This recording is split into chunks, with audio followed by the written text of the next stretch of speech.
بسم الله الرحمن الرحيم. السلام عليكم ورحمة الله وبركاته. د اوم صنف د عربي كتاب دريت الوختم نمبر صفحة الدرس 11 يولسم نمبر درس. د درس عنوان دی خالد يكتب. خالد لیکي. رازو ګورو اول زلولم او وروسته بیا ترجمه کوم. خالد تلميذ في الصف السابع.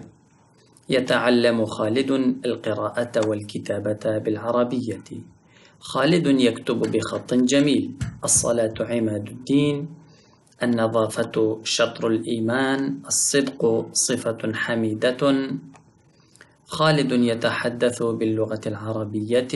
خالد يجتهد في دروسه وهو الفائز الأول في الصف. دا درس دی. خالد تلمیذ زدکونکی دی، شاگرد دی. فی په الصف صنف السابع اوم سبعه سابع اوم. خالد تلمیذ فی الصف السابع. خالد زدکونکی دی په اوم ټولګي کې. خالد د اوم ټولګي زدکونکی دی. هر رقم چې وایي صحیح راځي معنی یې هماغه ده. خو صرف دومره دی زه یې دواړه ترجمه کوم. خالد تلمیذ فی الصف السابع د دې دقیقه معنا دا ده خالد په اوم صنف کې زده کوونکی دی. که ووایو خالد د اوم ټولګي زده کوونکی دی، خالد تلمیذ الصف السابع، بیا لږ دا فی ته اړتیا نشته. په فی په یتعلم زده کوي. خالد یتعلم زده کوي. خالد القراءة لوست. قراءة نه دی ښه کیدای شي دا املائي غلطي وي. قراءة نه دی. خالد يتعلم خالد زده کوي القراءة لوست. موږ یو لیکل دي یو لوستل دي. القراءة لوست والكتابة او لیکل په العربية په عربي ژبه. يتعلم خالد القراءة والكتابة بالعربية. خالد زده کړه کوي د لیک او لوست په عربي کې. د عربي ژبې لوستل او لیکل زده کوي. خالد لیکل او لوستل په عربي ژبه زده کوي، یعنی د لیکل او لوستل د په عربي ژبه. خالد یکتب. خالد لیکي بخط جمیل. خیسته جمیل خیسته خط. خالد يكتب بخط جميل. خالد بخيسته خط لیکل کوي، یعنی خالد خط خيسته دی، یعنی معنی او مفهوم دا دی. الصلاة المنز. عماد استن. الدين دين خدين دی. الصلاة عماد الدين.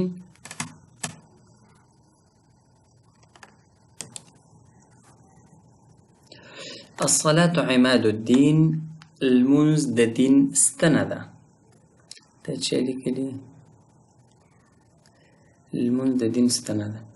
النظافة پاکوالی صفائی. شطر برخه یوه برخه. الایمان د ایمان. النظافة شطر الایمان. پاکوالی د ایمان برخه ده. شطر فولي وجهك شطر المسجد الحرام. هغې ته هم وایي، طرف ته هم وایي، نیمې برخې ته هم وایي. النظافة شطر الایمان. پاکوالی د ایمان برخه ده. الصدق رښتیا. صفة صفت دی. حمیدة ښایسته. الصدق صفة حمیدة. رښتیا ویل یا رښتیا ښه او غوره صفت دی. خالد يتحدث خبرې کوي باللغة العربية په عربي ژبه. خالد يجتهد کوشش کوي هڅه کوي. فی په دروسی هی. دروس درسونه هی د هغه، یعنی ضمیر دی هغه ته. خالد يجتهد في دروسه. خالد په خپلو درسونو کې کوشش کوي.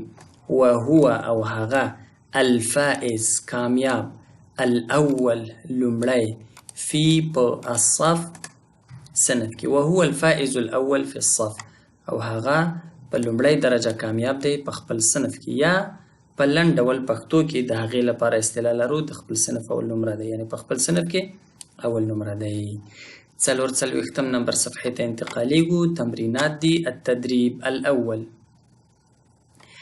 أجب عن الأسئلة الآتية. لاندې سوالونه یا راتلونکي سوالونه جواب کړئ. في أي صف يدرس خالد؟ هو هغه يدرس في الصف السابع. ماذا يتعلم خالد؟ يتعلم خالد القراءة والكتابة باللغة العربية. لیک او لوست په عربي ژبه زده کوي. كيف يكتب خالد؟ خالد څنګه لیکل کوي؟ يكتب خالد بخط جميل. په ښایسته خط لیکل کوي. هل يتحدث خالد بالعربية؟ أي بعربي خبري كوي؟ نعم يتحدث باللغة العربية. ما هو شطر الإيمان؟ النظافة شطر الإيمان. د دې ترجمه د دې الفاظو ان شاء الله په متن کې وشوه. اړتیا نشته چې بیا ترجمه تکرار کو. التدريب الثاني: اقرأ ما يلي. د لاندې چې څه راځي د هغه ولولئ. العدد الترتيبي. ترتيبي اعداد دي. الأول أول، الثاني دويم دونا، اثنان دوا، الثاني دويم، الثالث دريم، الرابع تسلورم، الخامس بنزم، السادس شباقم، السابع أوم، الثامن أتم، التاسع نهم، العاشر لسم. التدريب الثالث دريم تمرين: املأ الفراغ بكلمة مناسبة بما يلي. دغه خالی ځای ډک کړئ د قوسینو په منځ کې چې کومه مناسبه کم یعنی ترتیبي که دا بل عدد وي. السابع اووم، سبعه اووه، عشره لس، العاشر لسم. أنا تلميذ في الصف السابع. په اووم صنف کې یم. في الفصل العاشر في الفصل 10 طلاب. لس زده کوونکي دي، لسم زده کوونکي خو نه یي کنه. أخي يدرس في الصف السادس. شپږم صنف کې. شپږ صنفه خو نه وي کنه. في الحقيبة 5 كتب. 5 کتابونه دي. عمر أخي 9 سنوات. زما د ورور عمر 9 کاله دی. شپږ نه او په بکسه کې شپږ نه 5 کتابه دي. انتقالیږو 45 نمبر صفحه. التدريب الرابع: اقرأ الكلمات التالية مراعيا النطق الصحيح لحرف قاف. قلب زړه، كلب سپی. نو ځکه د قاف او کاف ترمنځ فرق دی، نو ځکه باید صحیح ولوستل شي. قید خو پیژنئ کنه. کید چل. قید ته پښتو کې هم قید دی.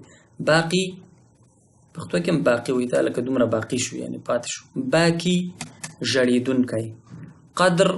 قدر خو پیژنئ. قدر اندازه. قدر هم انشاءالله پیژنئ. قربه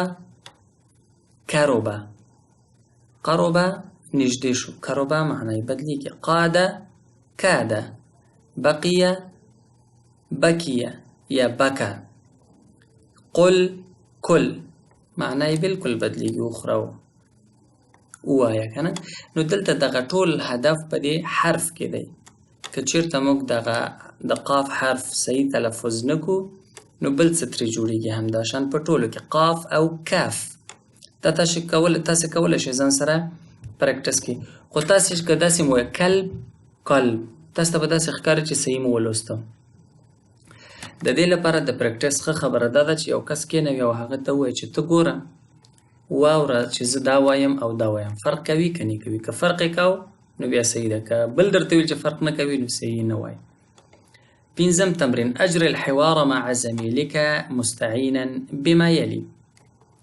خپل ملګري سره چې دی دغه محاوره وکړه. ماذا تعمل يا أخي؟ يعني څه کار کوي؟ أنا تلميذ بالمدرسة.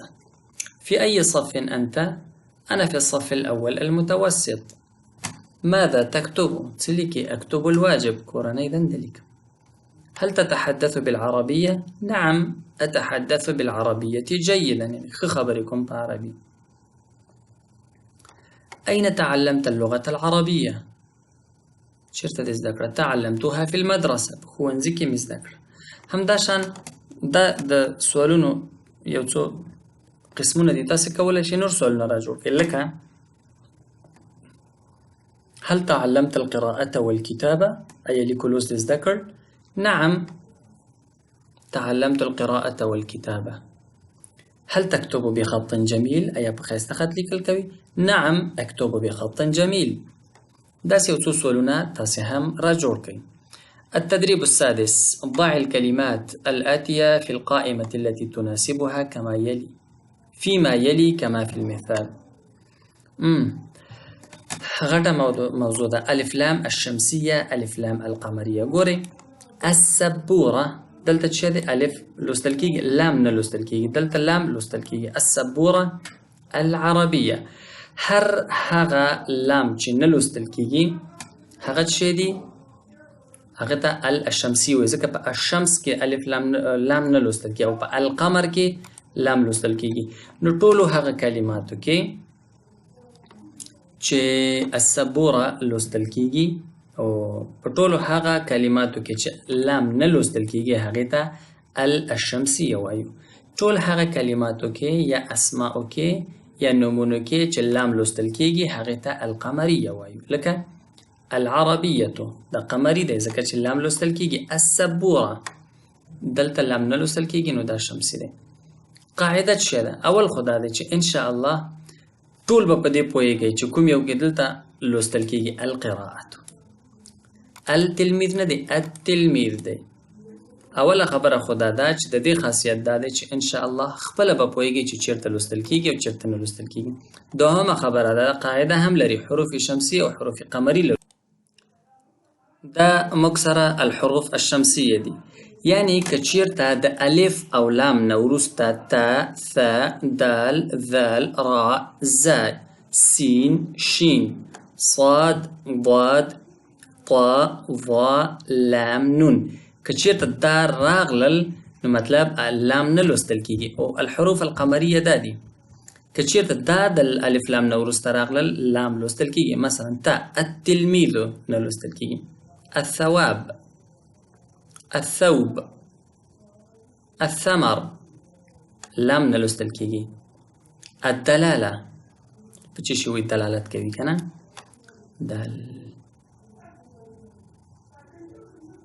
الدولاب الماري. الذرة، الرحيق. نو دا ټول الشمس، الصلاة، الضعيف. دا وګورئ دا ټول هغه څه دي چې کله الف لام نه وروسته دا حروف راشي نو لام نه لوستل کېږي. الأبواب، الباب، الجمع، الحرارة، الخروف، العلم. نو دا هغه حروف دي چې که چېرته د الف لام نه وروسته راشي نو حتما موږ سره څه لوستل کېږي؟ لام لوستل کېږي. حروف شمسي او حروف قمري دا دي.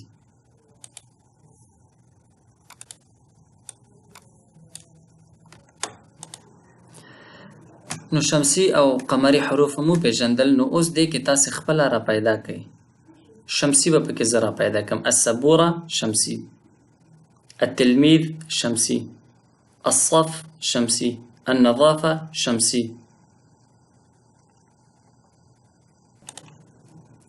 اللغة شمسي، الشكر شمسي. دا نور تاسو را پیدا کړئ چې قمري پکې کوم کوم دي. شپږ څلوېښتم نمبر تمرین ته انتقالیږو. التدريب السابع. اووم تمرین. اقرأ جمع الكلمات التالية. د دغو کلماتو جمع وایي. موږ درې قسمه جمع لرو: جمع المذکر السالم، جمع المؤنث السالم، جمع التکسیر. نو د نحوې په برخه کې انشاءالله راتلونکی درس همدا دی، یا به همدا نن وي یا به بله ورځ وي، یا به نن وي یا به سبا ته وي. نو تاسې تعقیب کړئ. تلمیذ مفرد، تلاميذ جمع ده. صف مفرد، صفوف جمع صنفونه. سبورة تخته، سبورات تختې جمع ده. عمود ستن، اعمده جمع ده. دا چې ولې دلته صفوف دلته اعمدات څنګه جمع کېږي د دې قاعده به موږ او تاسې د نحوې او صرف په درسونو کې په یوټیوب کې لولو. اساس، اسس، اساس بنیاد ته وایي که نه. درس، دروس. صفة، صفات دا دې طرف ته جمع دي. لغة، ژبه، لغات، ژبې. الثروة اللغوية من وسائل الكتاب. المداد هغه څه هغه رنګ کې چې ورکول کیږي او بیا خط پرې کیږي. القلم قلم، قلم الرصاص پنسل، تباشیر. الورق پیژنې، اللوحه پښتو کې ورته لوحه وایو. الدفتر کتابچه، کراسه ورته وایو، الدفتر هم ورته وایو. الحاسوب عربي کې کمپیوټر. البطاقه کارت. الالوان رنګونه. الواجب المنزلي دا کورنۍ دنده ده، دا به تاسې خپله حل کوئ. او بله ورځ نوی درس دی.